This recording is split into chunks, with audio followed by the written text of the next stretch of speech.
अंतर्गत भगवान वृंदावन में वास का कोई सरल उपाय? लाडली जू की कृपा, जिनको वृंदा विपिन है, कृपा तिन्हि की होए, वृंदावन में तमें तो रहन पाए सोए। तो रोजाना निवेदन कर रहे हैं आप? निवेदन एक अलग चीज होती है बच्चा, और आर्त भाव से रोना एक अलग चीज होता है।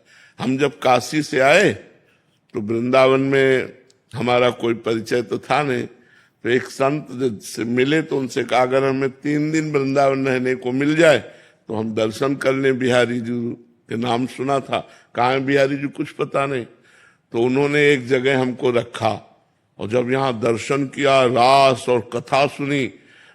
उस समय बड़े सिद्ध महापुरुष थे मथुरा दास जी, वो भक्तमाल की चर्चा करते थे, बड़े सिद्ध, वाणी से अमृत टपकता उनकी। अब तो मन रम गया, और जिस आश्रम में रखा वहां संत सेवा होती थी, तो वहां हटाने का कोई नाम नहीं था। तो 2-3 महीने व्यतीत हो गए, लेकिन वहां वातावरण जो था वो आश्रम का था, और काशी में घाट में रहते एकांत वातावरण में, तो एकदम मन भागा कि एकांत मिलना चाहिए जिससे हम निरंतर भजन कर सके।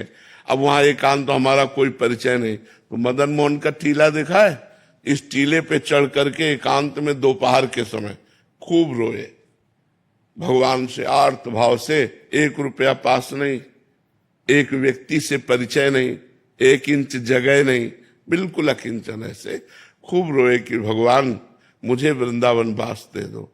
कहीं भी अगर एक कोने में मैं पड़ा रहूं, वृंदावन से कभी बाहर न जाऊं, तो मेरा जीवन सार्थक हो जाए। प्रभु अब मैं रास के बिना नहीं जी सकता, अब मैं वृंदावन के बिना नहीं जी सकता।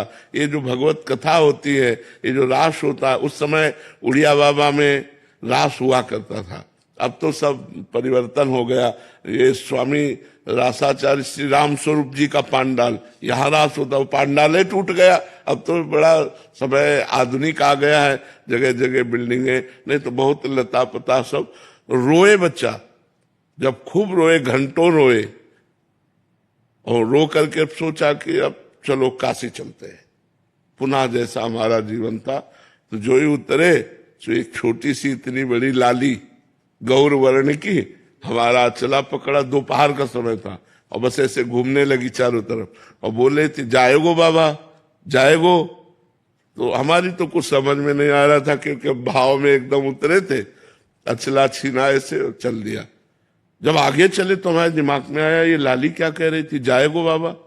हम ऊपर सोच के आए कि काशी जाना है, ये क्या, ये लाली क्यों। तब लगा यार श्री जी तो नहीं थी, क्योंकि वृंदावन फिर लौट के आए, हमें लगा कि किसी गोस्वामी की कन्या होगी। तो लौट के आए, वहां आसपास पूछा तो बोले यहाँ तो बाबा जी रहते हैं सब, मदन मोहन जी के नीचे, यहाँ तो बाबा जी रहते, यहाँ तो कोई कन्या है नहीं, लड़की है नहीं। बस हमारे समझ में आ गया कि हमारी लाडली जू हमारे छोर को पकड़ लिया।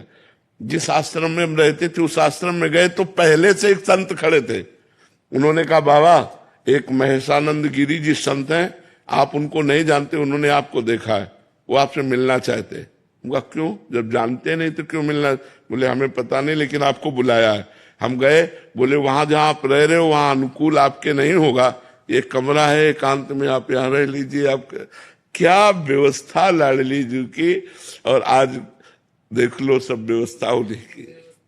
तो यहाँ वृंदावन वास के लिए एकमात्र केवल रोना ही साधना है कि लाडली जो दीज जाए और वो पास दे दे तो सब व्यवस्था बन जाए। यहाँ कोई धन बल से वृंदावन नहीं रह सकता, क्योंकि पास जब तक नहीं होगा तब तक वृंदावन वास नहीं।